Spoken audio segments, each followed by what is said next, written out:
Selamat hari Minggu. Saya percaya semua diberkati Tuhan berlimpah-limpah. Pada edisi Voice of Pentecost kali ini kita membahas tentang persembahan perjanjian atau covenantal offering. Menurut saudara, apakah perlu kita memberikan persembahan? Jika terjadi situasi seperti kehilangan pekerjaan, sakit, musibah atau bencana, dan lain-lainnya, apalagi di saat seperti ini yang masih pandemi COVID-19, perlukah kita memberi persembahan? Sesungguhnya Alkitab menyatakan memberikan persembahan tidak terpisahkan dari kehidupan orang percaya. Hal ini dilakukan selama ribuan tahun sejarah gereja, karena memberikan persembahan adalah salah satu bentuk penting dan nyata ekspresi penyembahan dan bukti penyerahan hidup kita kepada Tuhan. Oleh karena itu, penting untuk mempunyai dasar pengertian yang benar tentang memberikan persembahan walaupun di tengah situasi sulit, untuk menjadi fondasi yang kuat dalam menjalankan penyembahan dan bukan karena mampu atau tidaknya menurut pandangan kita sendiri. Sekarang mari kita telusuri tentang covenantal offering. Apa itu? Covenantal offering adalah persembahan karena perjanjian hubungan manusia kepada Tuhan. Nah, untuk bisa melakukan covenantal offering, kita harus mempunyai covenantal relationship terlebih dahulu. Covenantal relationship itu sendiri adalah hubungan berdasarkan ikat janji yang sangat kuat dengan Tuhan, berdasarkan hikmat firman Tuhan. Firman Tuhanlah yang menjadi petunjuk tingkah laku kita kepada Tuhan dan juga sebaliknya. Dan istimewanya adalah karena kita mempunyai Roh Kudus dari Kristus berdasarkan 2 Korintus 3 ayat 17-18, maka adalah suatu keuntungan yang istimewa kita bisa mendapatkan kemuliaan untuk melakukan perintah Tuhan dengan sukarela, bukan karena paksaan. Dalam perjanjian lama yaitu di kitab Imamat ada 5 macam korban persembahan yang harus diberikan umat Israel kepada Tuhan, yaitu korban bakaran, curahan, pendamaian, penghapus dosa, dan kesalahan. Nah, kini kita sudah tidak melakukan hal tersebut karena Tuhan Yesus sendiri yang sudah menggenapinya. Tapi prinsip memberi persembahan kepada Tuhan tetap berlaku. So, di masa kini saat kita memberi kepada Tuhan, berilah dengan sukarela persembahan yang wajib diberikan kepada Tuhan. Karena kita ada di dalam suatu hubungan ikat janji yang erat dengan Tuhan. Inilah yang disebut memberi covenantal offering karena covenantal relationship. Saudara, memberikan covenantal offering kepada Tuhan harus menurut kerelaan hati kita. Bukan dengan sedih hati atau paksaan, tapi dengan sukacita. Tuhan Yesus memberikan contoh terbaik dalam hal sukarela dan wajib ini melalui penderitaannya di kayu salib. Yohanes 10 ayat 18 berkata, "Tidak seorang pun mengambilnya daripadaku, melainkan aku memberikannya menurut kehendakku sendiri. Aku berkuasa memberikannya dan berkuasa mengambilnya kembali. Inilah tugas yang kuterima dari Bapakku." Pada satu sisi, Yesus diwajibkan untuk mengalami penderitaan salib karena dia adalah anak domba Allah yang menghapus dosa. Tapi di sisi lain, menyerahkan nyawanya dengan sukarela. Mengapa Yesus lakukan itu? Karena ia setia pada perjanjian covenantalnya untuk mengasihi kita. Tuhan lebih dulu mengasihi dan memberkati sehingga kita sudah selayaknya membalas kepada Tuhan dengan memberi persembahan kepadanya. Pemberian covenantal offering kita lakukan di dalam 1. Persembahan persepuluhan, 2. Persembahan sulung, dan 3. Komitmen untuk mendukung proyek pekerjaan Tuhan sebagaimana tuntunan Roh Kudus. Berarti saat kita melakukan covenantal offering itu mencerminkan bagaimana kita sesungguhnya mengasihi dan menyembah Allah. Memberikan persembahan juga bentuk penyerahan total kehidupan kita kepada Tuhan. Nah, yang paling penting adalah jangan sampai pemberian covenantal offering mengabaikan prinsip dan esensi keadilan, belas kasihan, dan kesetiaan. Kita juga perlu tahu memberi secara horizontal atau horizontal giving adalah memberikan kepada sesama yang membutuhkan dan yang kekurangan. Pemberian ini juga penting loh dalam pandangan Tuhan dan bahkan menjadi tugas kita sebagai jemaat untuk memperhatikan mereka yang berkekurangan. Tetapi jangan lupa, pemberian persembahan covenantal harus dilaksanakan terlebih dahulu. Jadi, dalam situasi susah ini, apa kita tetap perlu memberikan persembahan? Jawabannya ya. Ingat, persembahan merupakan ekspresi penyembahan yang penting kepada Tuhan yang telah memberikan anugerah terbaik. Kita memberi persembahan kepada Tuhan melalui institusi yang Tuhan tetapkan untuk menerima dan mengelolanya, yaitu gereja di mana kita tertanam dan bertumbuh seperti dalam Maleakhi 3 ayat 10. Pertanyaan kedua, apakah memberi persembahan harus ke gereja atau langsung kepada mereka yang membutuhkan? Jawabannya juga ya untuk keduanya. Karena gereja adalah wadah nomor 1 yang Tuhan gunakan untuk menyatakan kepedulian kita dan menyatakan kasih Tuhan kepada dunia dan sesama. Saudara juga boleh memberikan bantuan secara langsung kepada yang membutuhkan sesuai tuntunan Roh Kudus. Perlu diingat, dengan memberi persembahan kepada Tuhan, itu akan melatih iman kita untuk mengandalkan Tuhan senantiasa. Dan memberi akan melatih sikap kita sebagai seorang pengelola, bukan pemilik. Mari kita jaga hubungan dengan Tuhan apapun yang terjadi. Berikan kepada Tuhan persembahan covenantal offering, karena Tuhan sudah lebih dahulu memberkati dan membawa kita masuk dalam covenantal relationship dengannya. Jadi, tunggu apa lagi? Mari kita memberi persembahan dengan sukacita.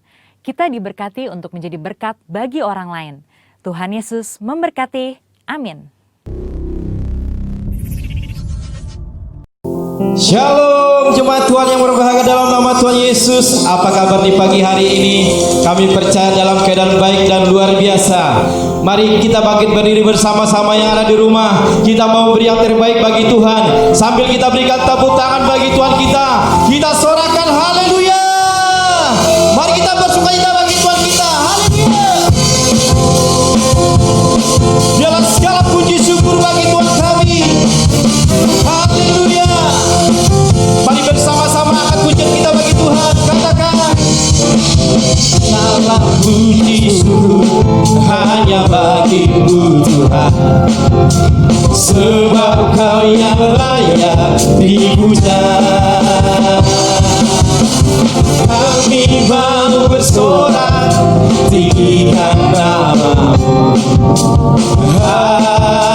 Haleluya. Lambaikan tangan kita, katakan, soraklah haleluya, soraklah haleluya, soraklah haleluya, soraklah haleluya, soraklah haleluya, haleluya. Ya, sekali lagi dengan sukacita katakan bersama-sama bagi Tuhan. Segala puji syukur hanya bagimu Tuhan. Ya, sebab Kau yang layak dipuja. Kami mau bersorak, kami mau bersorak tinggikan nama-Mu. Haleluya. Soraklah haleluya, soraklah haleluya, haleluya. Soraklah haleluya, soraklah haleluya, haleluya. Lebih dahsyat lagi bagi Tuhan, soraklah haleluya, soraklah haleluya, haleluya. Soraklah haleluya, soraklah haleluya, haleluya, haleluya, haleluya, haleluya.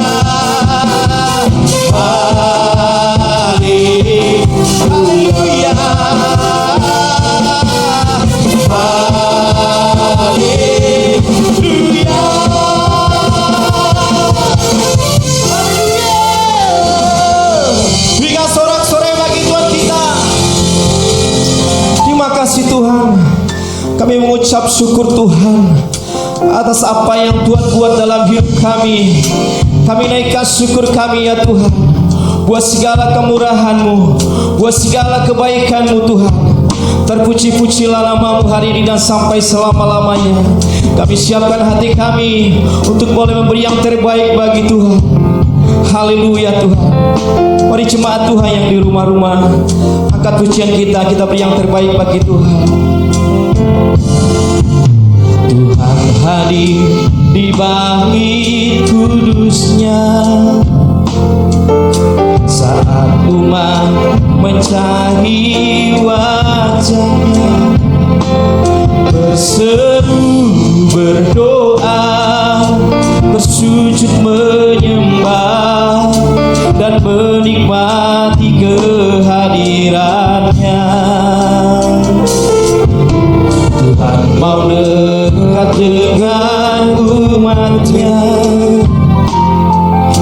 yang datang dengan segenap hatinya, berseru berdoa, bersujud menyembah dan menikmati kehadirannya. Hadiratku memenuhiku, hadirat kudusmu penuhi baitku. Ku tersungkur menyembahmu, yang ku nampak hanya kemuliaan-Mu. Mari yang di rumah-rumah, katakan dengan segenap hatimu, Tuhan hadir di bait kudusnya saat umat mencari wajahnya, berseru berdoa, bersujud menyembah dan menikmati kehadirannya. Tuhan mau dekat dengan umatnya yang datang dengan segenap hatinya, berseru berdoa, bersujud menyembah dan menikmati kehadirannya. Hadiratmu memenuhiku, hadirat kudusmu penuhi baitku. Ku tersungkur menyembahmu, yang ku nampak hanya kemuliaan hadirat-Mu Tuhan. Hadirat-Mu memenuhiku, hadirat kudusmu penuhi baitku. Aku tersungkur menyembahmu, yang ku nampak hanya kemuliaan-Mu.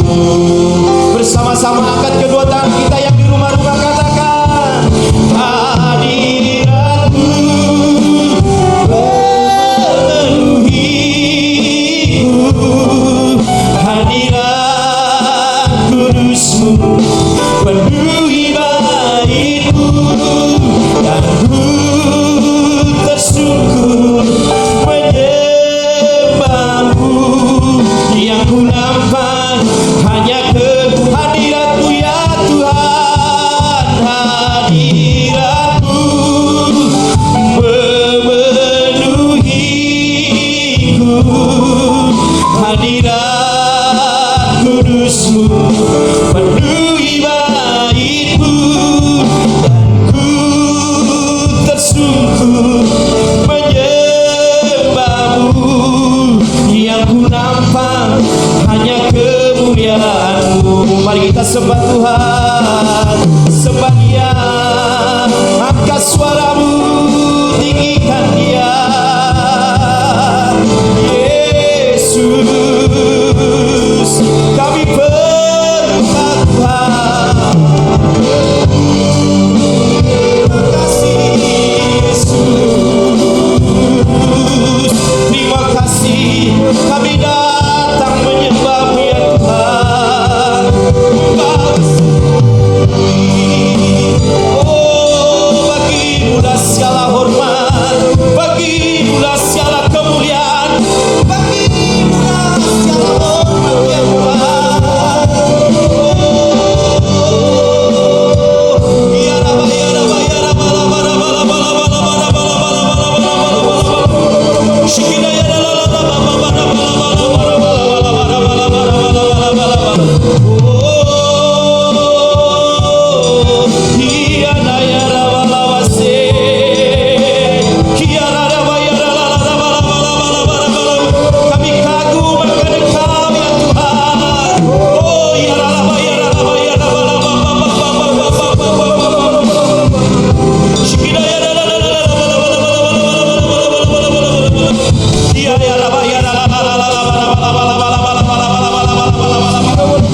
kami senangkan Tuhan. Di rumah-rumah kami, hadirat-Mu sedang memenuhi kami. Ya Rabbal Shekinah, ya Rabbal. Kami penuh Kau ya Tuhan. Kami penuh Yesus selamanya. Ku percaya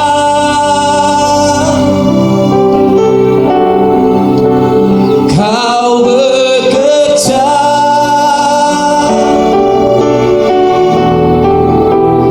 mendatangkan kebaikan di hidupku. Katakan dengan iman bagi Tuhan. Ku percaya Dia sedang bekerja bagi kita. Kau bekerja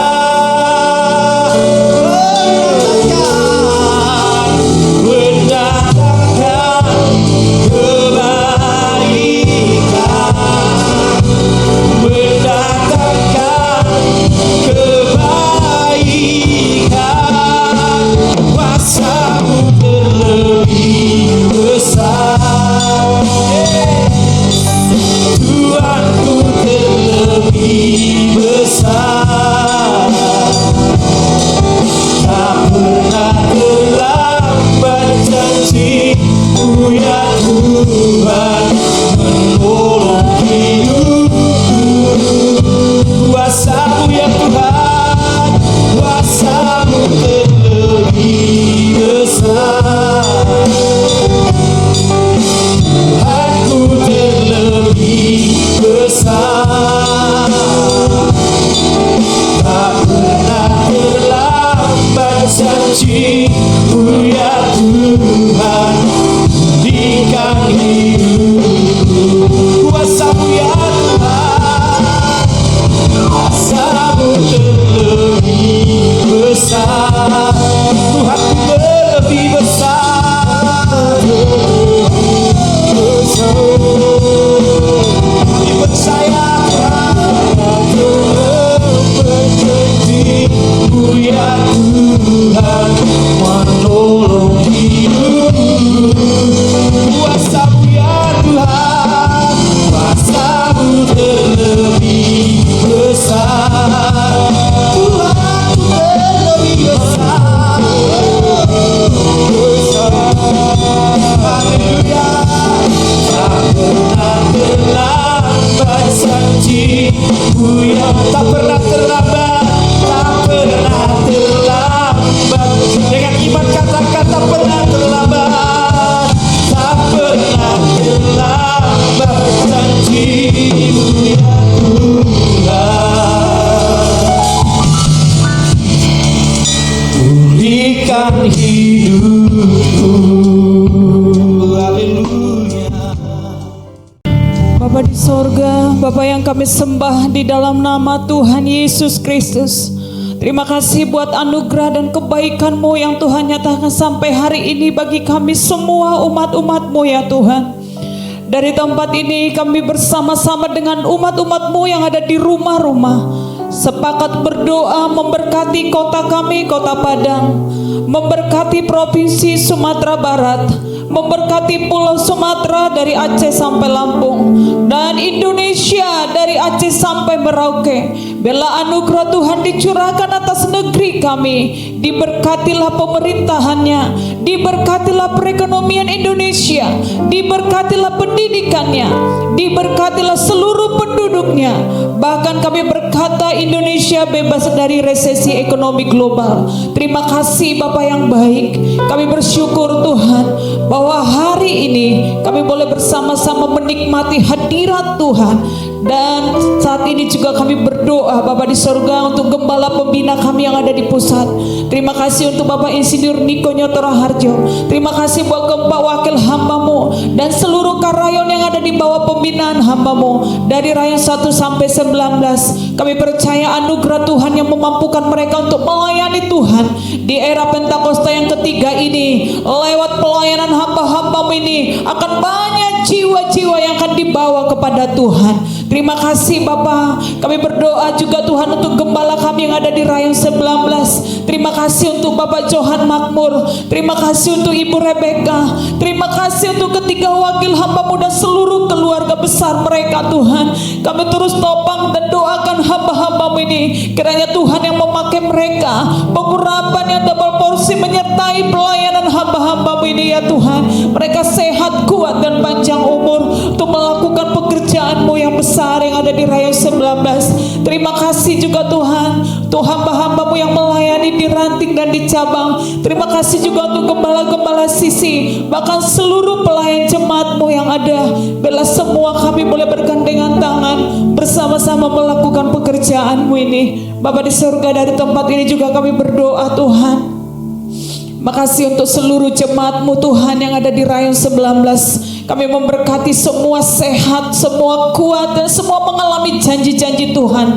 Kami percaya Mazmur 91 itu akan terus menyertai perjalanan hidup kami, sehingga kami akan melihat karya-karya Tuhan yang besar menyertai kami. Terima kasih Bapa. Dari tempat ini juga kami berdoa. Makasih buat seluruh jemaat-jemaat-Mu yang sudah memberikan persembahan mereka ke rumah Tuhan, baik ucapan syukur mereka, baik persepuluhan mereka. Kami percaya semua diberkati Tuhan dengan sesuai dengan janji firman-Mu 100 kali lipat ganda akan diberkati oleh Tuhan dengan luar biasa.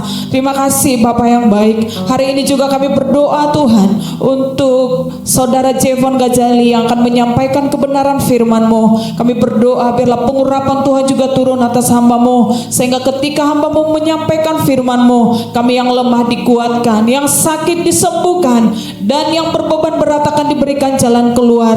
Kami percaya ketika kami menerima janji kebenaran firman-Mu ini Tuhan, kami akan dikuatkan dan terus berjalan bersama-sama dengan Tuhan. Terima kasih Bapa. Inilah doa kami kepadamu di dalam nama Tuhan Yesus. Kami berdoa dan mengucap syukur. Haleluya.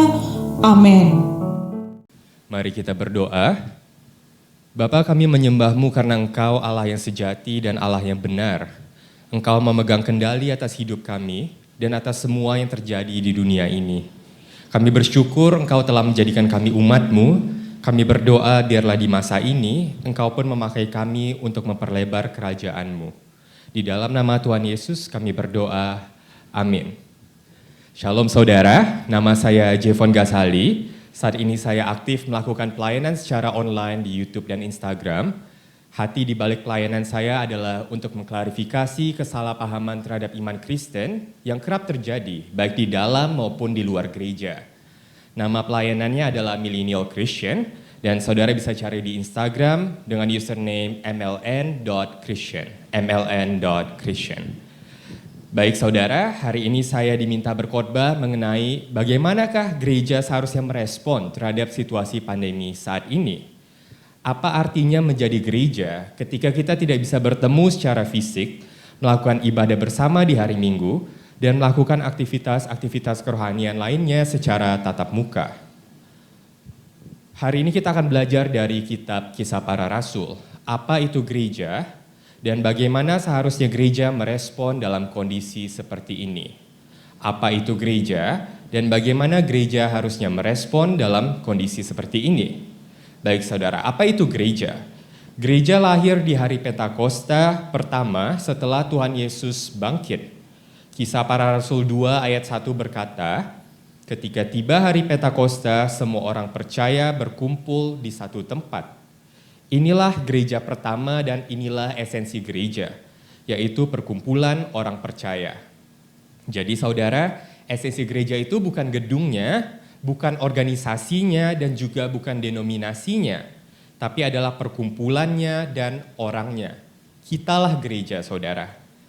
Walaupun kita tidak bisa berkumpul secara fisik pada saat ini, gereja Tuhan tetap ada. Kenapa? Karena orang-orang percaya terus bersekutu dan bertemu dan berkumpul walaupun hanya secara online. Kalau tidak berkumpul dan tidak bersekutu, maka kita kehilangan esensi gereja. Saudara, gereja bukan cuma perkumpulan, tapi perkumpulan orang percaya. Apa yang mereka percayai? Dari Kisah Para Rasul 2 ayat 40, kita tahu bahwa pada hari Pentakosta semua orang percaya dipenuhi Roh Kudus dan mereka diberikan tanda-tanda. Pada hari itu juga Petrus berkhotbah dan 3.000 orang diselamatkan. Apa isi khotbah Petrus, saudara? Saya tidak akan baca semua, tapi ini dari ayat 22 dan seterusnya. Dari ayat 22, hai orang-orang Israel, dengarlah perkataan ini. Ini khotbah Petrus, saudara. Yang aku maksudkan ialah Yesus dari Nazaret, seorang yang telah ditentukan Allah dan yang dinyatakan kepadamu dengan kekuatan-kekuatan dan mujizat-mujizat dan tanda-tanda yang dilakukan oleh Allah dengan perantaraan Dia. Dia yang diserahkan Allah menurut maksud dan rencananya, telah kamu salibkan dan kamu bunuh oleh tangan bangsa-bangsa durhaka. Tetapi Allah membangkitkan Dia dengan melepaskan Dia dari sengsara maut, karena tidak mungkin ia tetap berada dalam kuasa maut itu. Yesus inilah yang dibangkitkan Allah, dan tentang hal ini kami semua adalah saksi. Ini murid yang berbicara, saudara.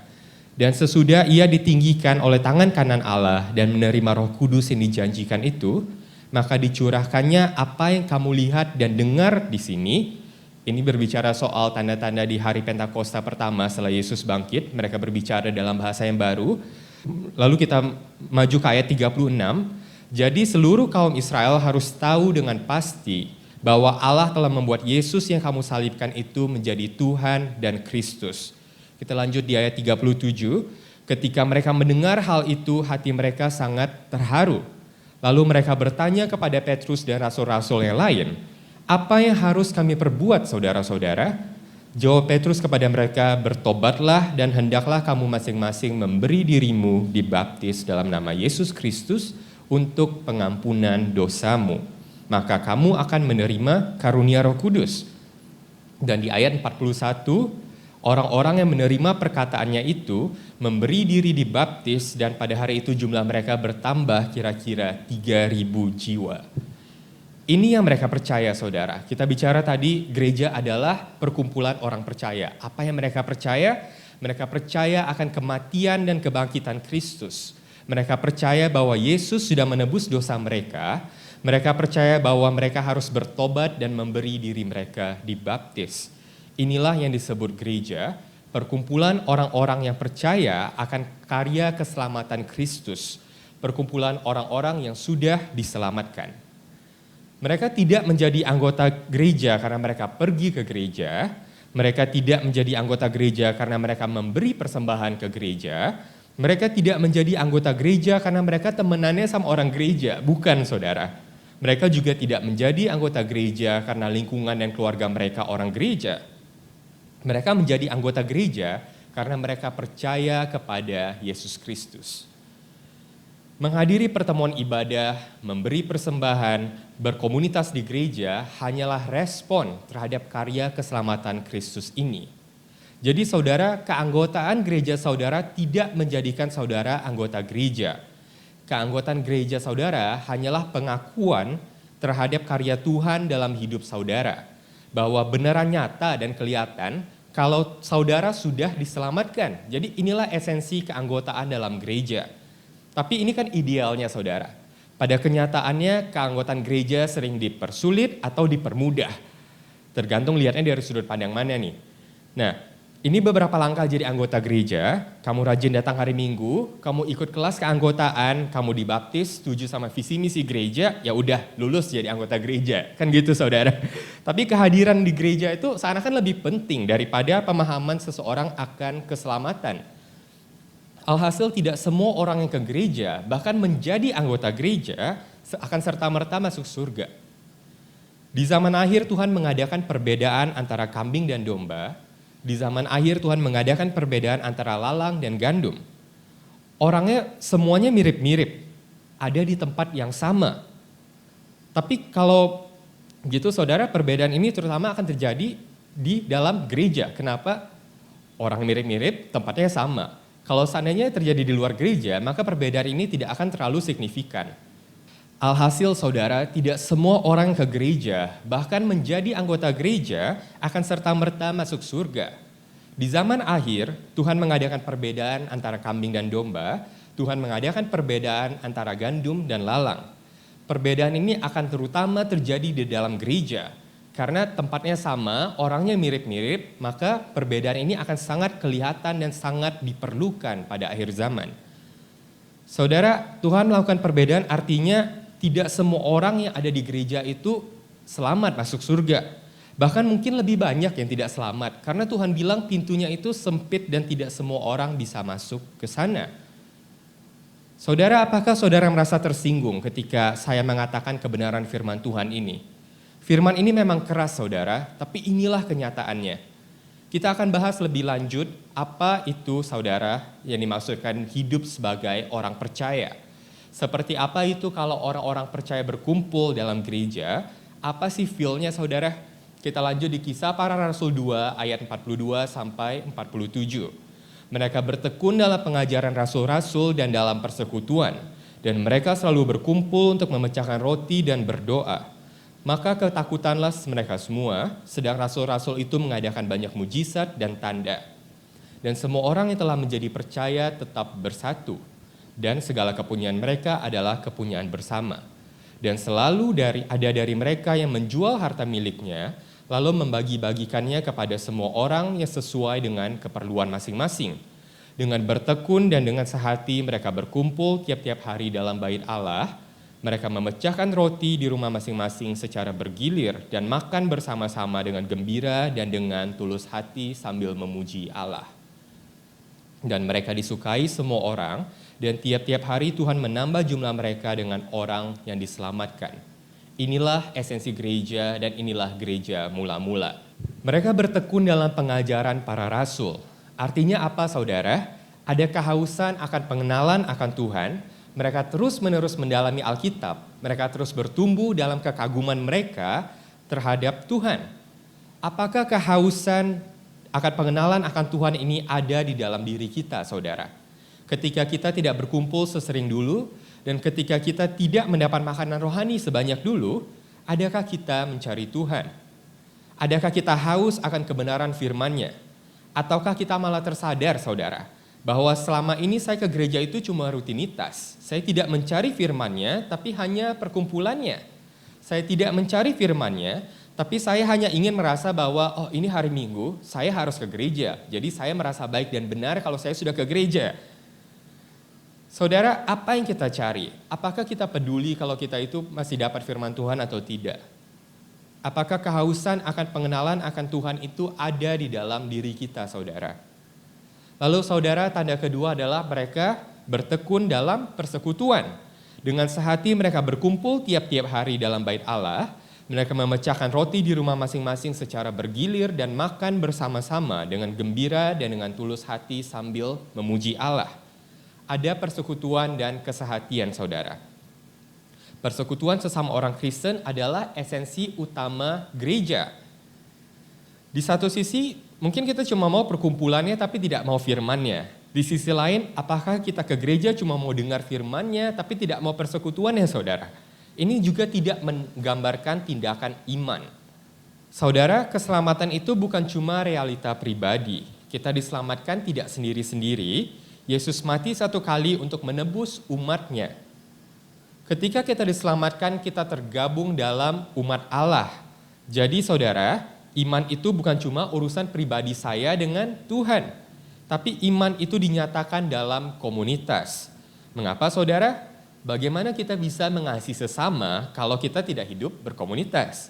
Bagaimana kita bisa menginjil dan mengabarkan kabar baik kalau kita tidak hidup berkomunitas? Dan saudara, ada satu hal lagi yang perlu kita periksa.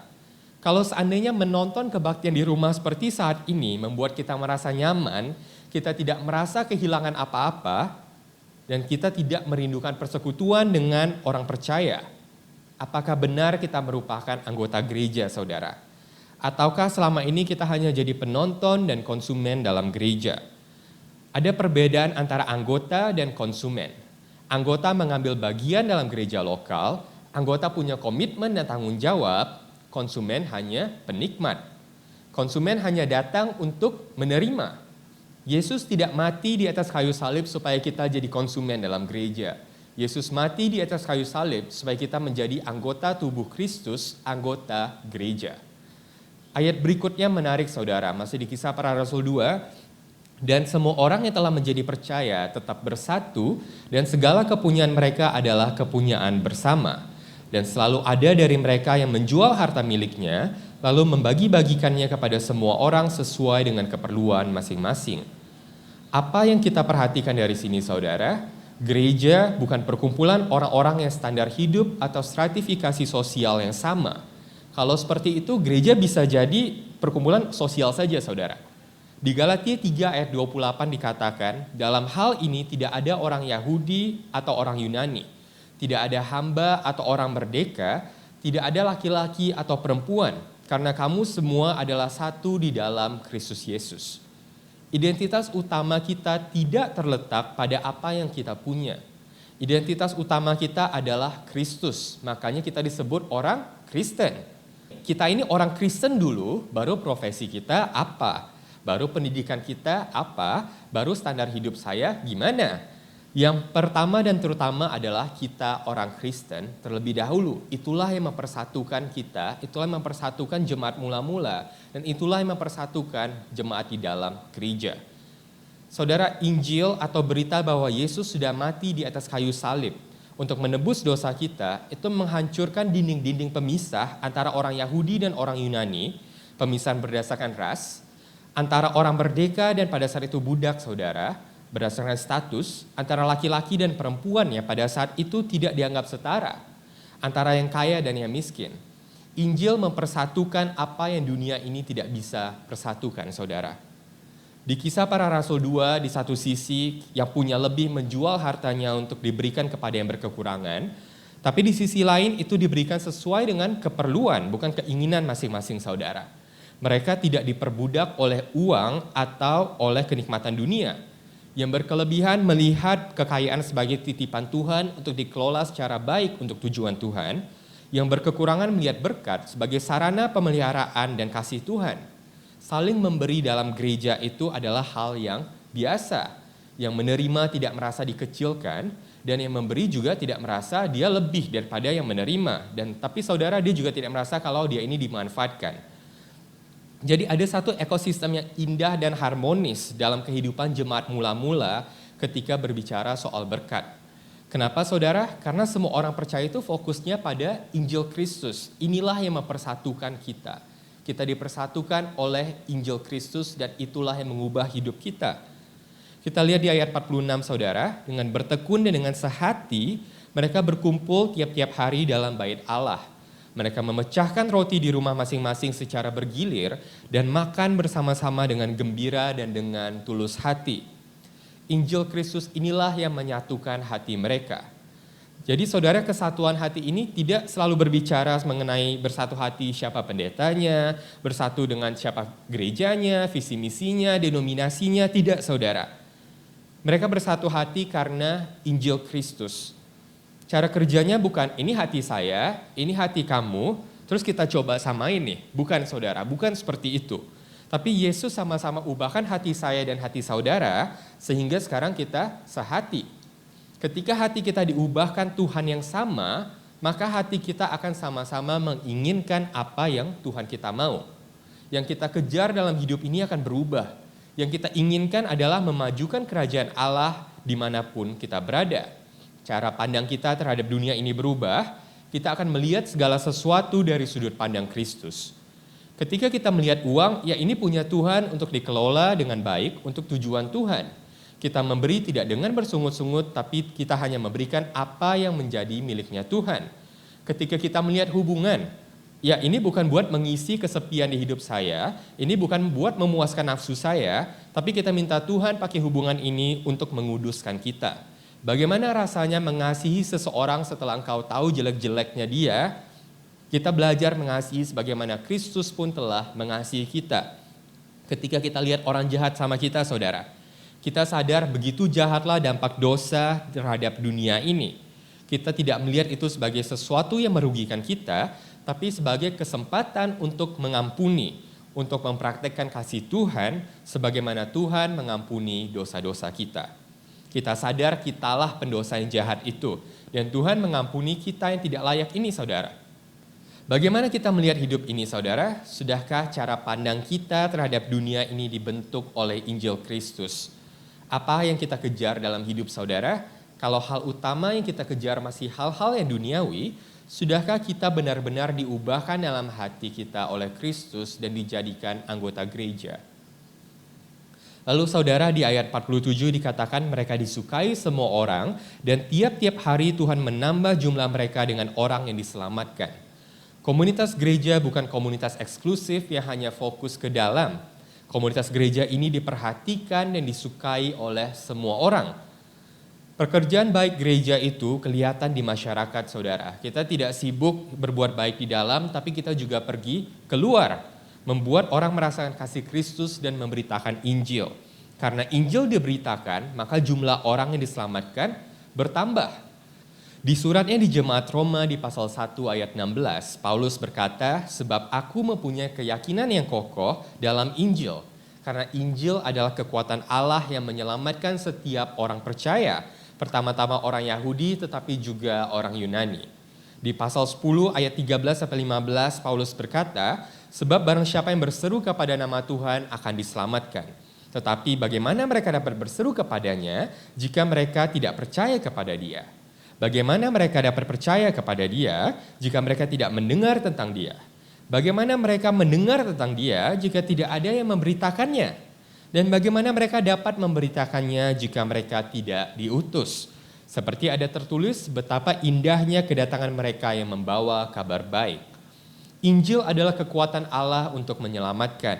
Kalau kita berbuat baik ke orang dan harap orang itu datang ke gereja, itu cuma langkah awal, saudara. Orang tahu Tuhan kita baik, orang bisa percaya kalau Yesus itu ada, Dia baik, Dia bisa memberkati, Dia bisa menyembuhkan. Oke, tapi saudara percaya kalau Tuhan Yesus itu baik, bisa memberkati dan bisa menyembuhkan, bukan iman yang menyelamatkan. Masalah terbesar kita bukan kita tidak diberkati atau kita tidak disembuhkan. Masalah terbesar kita adalah dosa. Hanya iman kepada Yesus, kalau Dia sudah mati di atas kayu salib untuk dosa-dosa kita lah yang akan menyelamatkan kita. Saudara, ini bukan berarti kita mengasihi orang ada agendanya. Kalau orangnya tidak mau dengar Injil, ya udah kita tinggalin. Bukan kayak gitu, saudara. Kita mengasihi karena itu adalah perintah Allah. Ketika mereka lapar, kita beri mereka makan. Ketika mereka haus, kita beri mereka minum. Ketika mereka di penjara, kita kunjungi. Tuhan Yesus bilang, apa yang kita lakukan untuk salah satu dari mereka ini, kita melakukan itu untuk Tuhan Yesus. Perbuatan baik kita adalah respon terhadap perbuatan Kristus, pekerjaan Kristus, karya Kristus di atas kayu salib buat kita.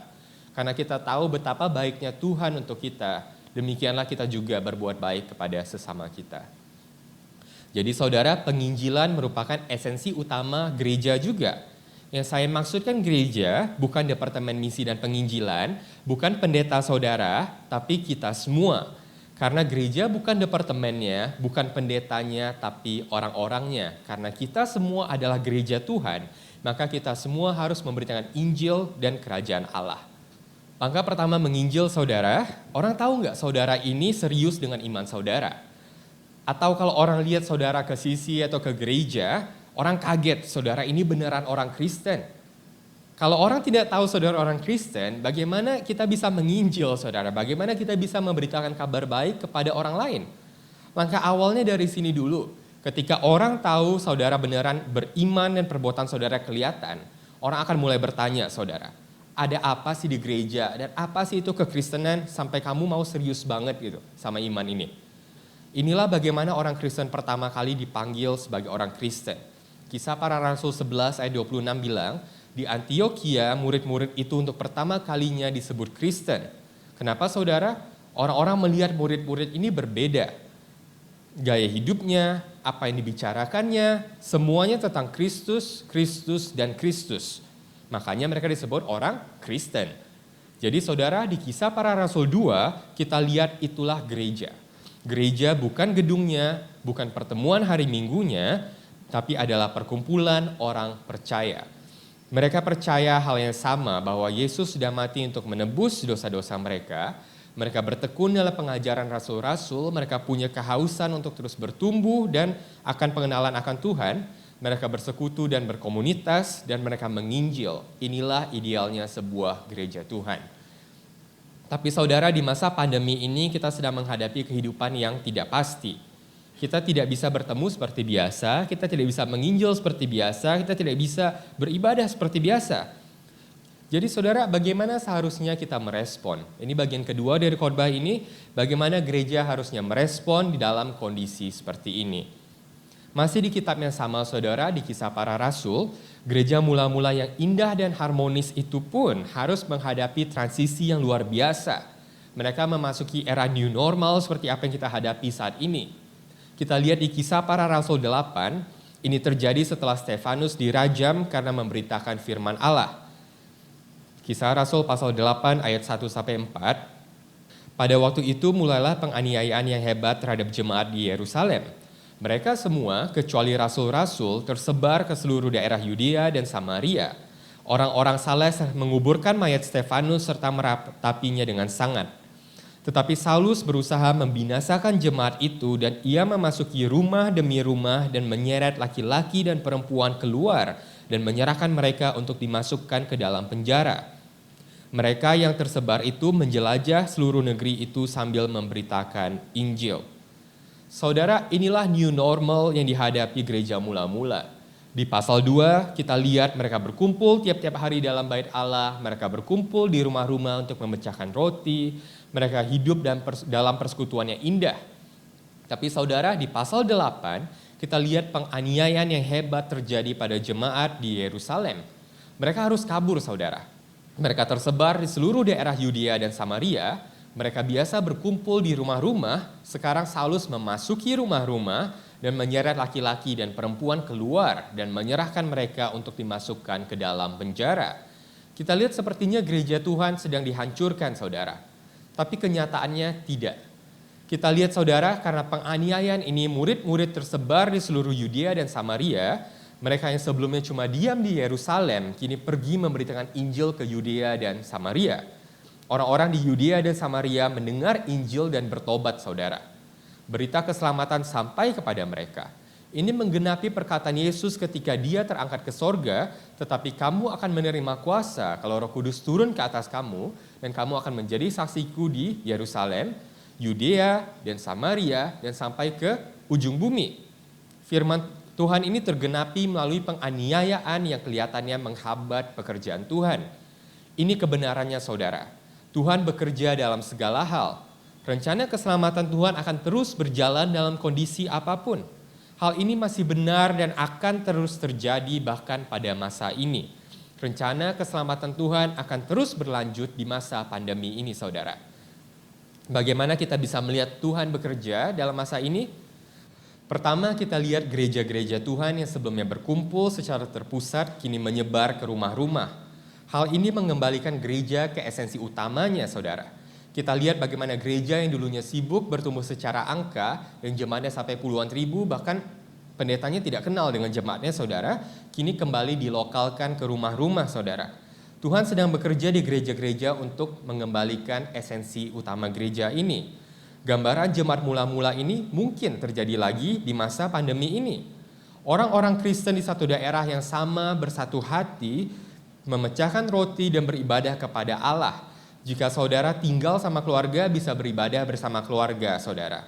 Atau jika saudara merasa nyaman untuk bertemu secara fisik dengan teman saudara, maka ajak beberapa teman saudara untuk ikut ibadah secara online. Kedua saudara, kita lihat juga saudara, murid-murid di Yerusalem mungkin sebelumnya hanya bertekun dalam pengajaran para rasul. Tapi saudara, kini tidak lagi. Mereka tidak lagi terpusat pada rasul. Ketika mereka tersebar ke daerah-daerah, ke Yudea dan Samaria, ketika rasul-rasul tidak bisa dijangkau, merekalah yang harus mengajarkan Injil itu. Saudara, di sini kita lihat Tuhan melakukan dua hal.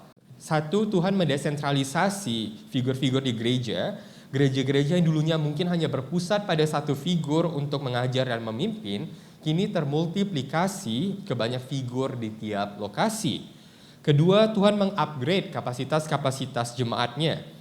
Yang dulu mungkin ngerasa saya tidak bisa mengajar, tapi sudah Tuhan persiapkan untuk memimpin dan menggembalakan domba-dombanya secara lokal di masa pandemi ini, saudara. Jadi Tuhan pun bekerja dalam masa ini.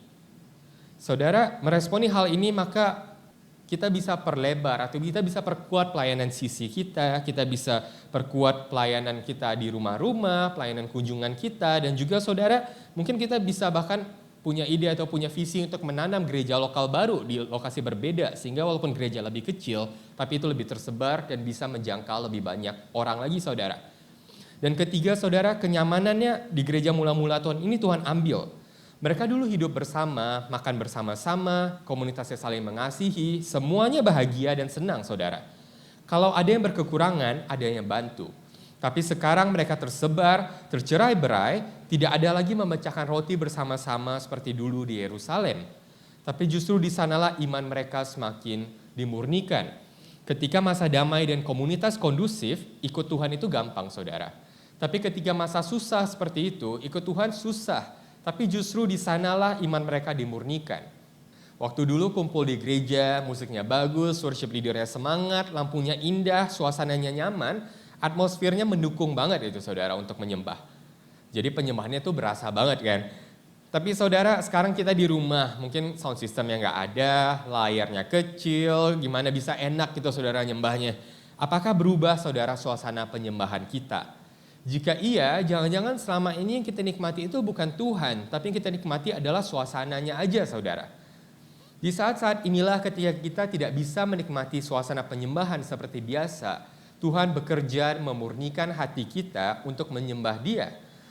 Tuhan ingin yang kita nikmati itu sepenuhnya Dia saudara, dan bukan suasana ibadahnya. Tapi saudara, di sisi lain, kalau dulu kelihatan melalui penganiayaan, siapa yang akan meninggalkan imannya ketika dianiaya, saat ini terbalik saudara. Kelihatan melalui kenyamanannya. Ketika kondisi gereja normal-normal saja, semua orang datang ke gereja, perbedaan ini tidak kelihatan. Tapi saat ini ketika tidak ada pertemuan gereja, ketika kita semakin nyaman di rumah, perbedaannya makin kelihatan. Mana yang serius mencari Tuhan dan mana yang hilang saudara. Ini adalah sarana yang kita pakai untuk memeriksa hati kita. Ketika kondisi seperti ini, apakah Tuhan yang kita cari? Saudara, penganiayaan terhadap gereja mula-mula berlangsung selama ratusan tahun, sampai akhirnya Kaisar Konstantin melegalkan agama Kristen di kerajaan Romawi. Ketika ini jadi legal saudara, apa yang terjadi? Gereja malah mundur. Gereja malah bercampur dengan politik dan kenegaraan, gereja menjadi terpusat lagi dan banyak penyelewengan yang terjadi. Penyalahgunaan kekuasaan, korupsi, penjualan surat penghapusan dosa, dan pengajaran doktrin-doktrin yang tidak alkitabiah. Saudara, jangan lihat pandemi ini sebagai hukuman Tuhan, tapi lihat pandemi ini sebagai belas kasihan Tuhan terhadap gerejanya yang mungkin selama ini tertidur, tapi kini dipanggil bangun untuk terus bekerja bagi kerajaannya. Baik saudara, hari ini inilah dua hal yang kita pelajari. Apa itu gereja? Bagaimana gereja harusnya merespon dalam kondisi seperti ini? Apa itu gereja? Gereja adalah perkumpulan orang-orang percaya. Apa yang mereka percayai? Mereka percaya kalau Yesus sudah mati bagi mereka di kayu salib untuk menebus dosa mereka, dan mereka sudah diselamatkan oleh pengorbanan Yesus ini. Mereka jadi anggota gereja bukan karena mereka rajin datang ke gereja, bukan karena hal-hal yang eksternal, tapi karena mereka percaya kepada Injil Kristus. Sebagai perkumpulan orang percaya, mereka bertekun dalam pengajaran, mereka haus akan kebenaran firman Tuhan, mereka hidup dalam komunitas di mana Injil telah menghancurkan dinding-dinding pemisah antar kelompok yang dunia tidak bisa pisahkan, dan mereka menginjil, memberitakan kabar baik, sehingga jumlah orang yang diselamatkan terus bertambah. Bagaimana gereja harusnya merespon dalam kondisi seperti ini, saudara? Kita lihat ketika gereja mula-mula menghadapi penganiayaan, mereka malah jadi tersebar di Yudea dan Samaria. Mereka memenuhi nubuatan Yesus saat Dia terangkat di sorga bahwa mereka akan menjadi saksi Kristus di Yerusalem, Yudea, Samaria, sampai ke ujung bumi. Rencana keselamatan Tuhan terus berjalan. Demikian juga di masa pandemi ini, saudara, karya keselamatan Tuhan akan terus berjalan melalui gerejanya. Pertama, kita lihat gereja Tuhan yang sebelumnya berkumpul secara terpusat, kini menyebar ke rumah-rumah. Hal ini mengembalikan gereja ke esensi utamanya, Tuhan melokalkan kembali jemaatnya. Kedua, murid-murid yang dulunya bertekun dalam pengajaran para rasul, kini menyebarkan pengajaran itu ke sekitarnya. Tuhan mendesentralisasi figur-figur di gereja yang terpusat pada satu jadi banyak, jadi termultiplikasi. Tuhan mengupgrade kapasitas-kapasitas murid itu untuk mengajarkan dan menyebarkan Injil. Ketiga, Tuhan memurnikan gerejanya. Di satu sisi, ketika sekarang diambil kenyamanannya, atmosfer worship-nya sudah tidak seperti dulu. Nah, apakah kita masih suka menyembah Tuhan, saudara? Di sisi lain, dibikin nyaman, saudara. Ketika kondisi gereja normal-normal saja, semua orang datang ke gereja, perbedaan antara yang serius dan tidak serius tidak kelihatan. Tapi kini, saudara, siapa yang masih tekun beribadah dan siapa yang tidak itu kelihatan. Jadi Tuhan membuat perbedaan ini semakin nyata. Saudara, kitalah gereja Tuhan. Dan dalam setiap keadaan Tuhan ingin kita terus dimurnikan dan siap menyambut kedatangannya. Mungkin hari ini kita lihat ketidaksempurnaan kita sebagai orang Kristen, saudara. Sebagai anggota gereja dan bahkan sebagai sebuah gereja. Tetapi Tuhan tidak meninggalkan kita dalam ketidaksempurnaan kita, saudara. Dia terus bekerja di setiap waktu, di setiap zaman melalui pandemi ini, melalui pesan Tuhan hari ini, Tuhan bekerja untuk memurnikan gerejanya. Bagaimana kita merespon, saudara? Maukah kita menjadi gereja Tuhan yang dimurnikan di era ini? Saya akan tutup khotbah ini dengan sebuah kutipan dari Wahyu pasal 19 ayat 7-9. Marilah kita bersukacita dan bersorak-sorai dan memuliakan Dia, karena hari perkawinan anak domba telah tiba dan pengantinnya telah siap sedia. Dan kepadanya dikaruniakan supaya memakai kain lenan yang halus, yang berkilau-kilauan dan yang putih bersih. Lenan halus itu adalah perbuatan-perbuatan yang benar dari orang-orang kudus.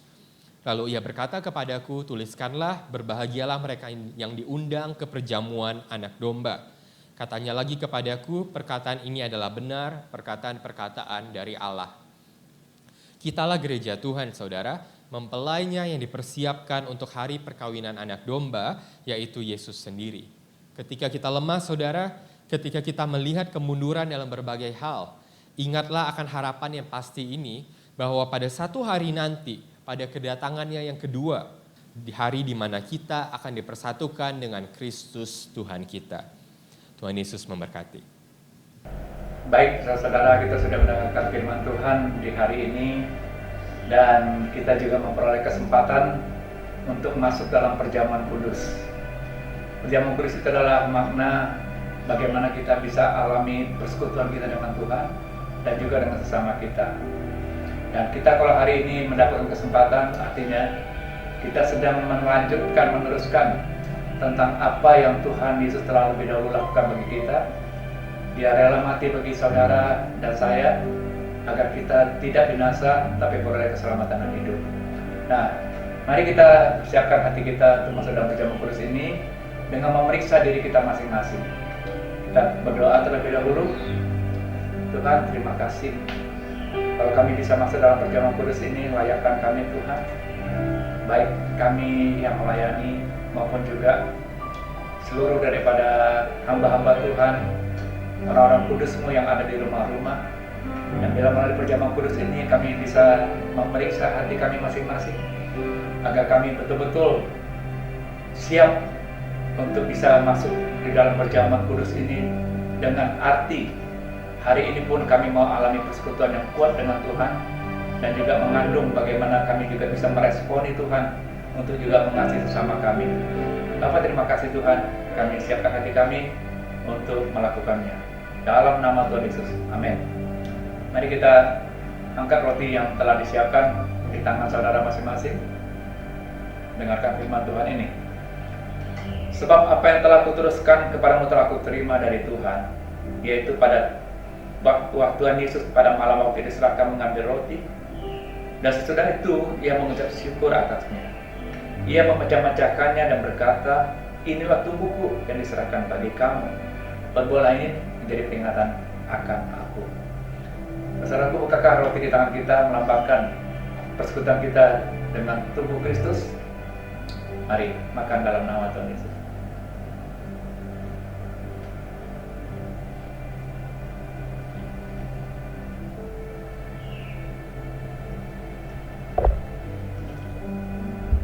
Mari kita makan cawan. Demikian juga yang mengambil cawan sesudah makan dan berkata, cawan ini adalah perjanjian baru yang dimateraikan oleh darahku. Berbuatlah ini setiap kali kamu minumnya, menjadi peringatan akan aku. Saudaraku, bukan kacauan kami kita merupakan persekutuan kita dengan darah Yesus. Minumlah dalam nama Tuhan Yesus.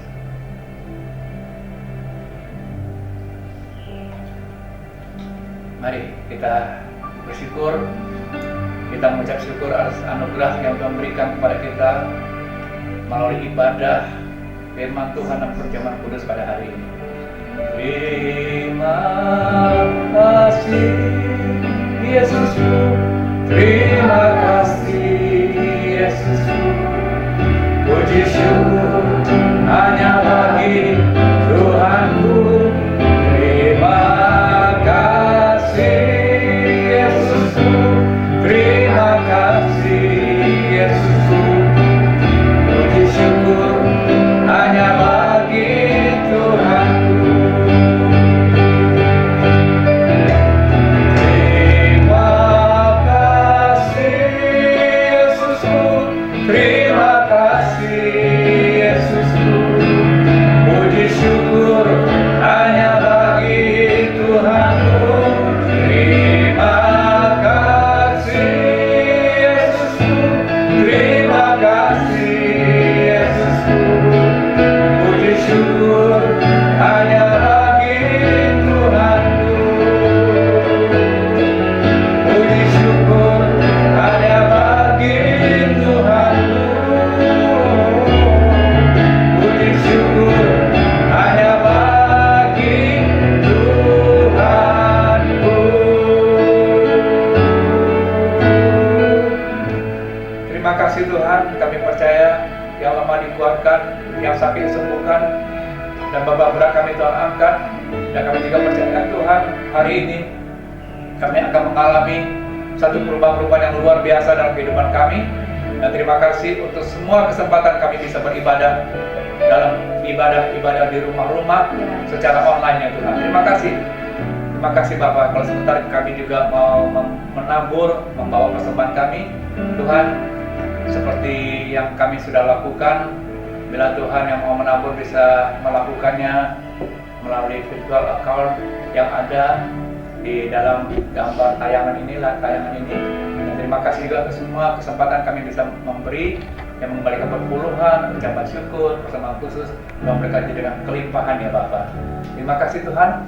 Kalau sebentar juga kami akan berpisah menyelesaikan ibadah kami di hari Minggu ini, dan kami mohonkan berkat dari Tuhan. Kekasih Tuhan, terimalah dan bawalah berkat dari Allah Bapa, kasih yang sempurna dari anaknya Tuhan Yesus, dan persekutuan yang manis dari Allah Roh Kudus yang menyertai hidupmu mulai dari hari ini. Ketika Tuhan Yesus datang kedua kali menjemput kita dan bermain, maka sampai selama-lamanya. Kita percaya dan berkati sama-sama, katakan amin. Tuhan Yesus memberkati saudara berlimpah-limpah. Salam smart.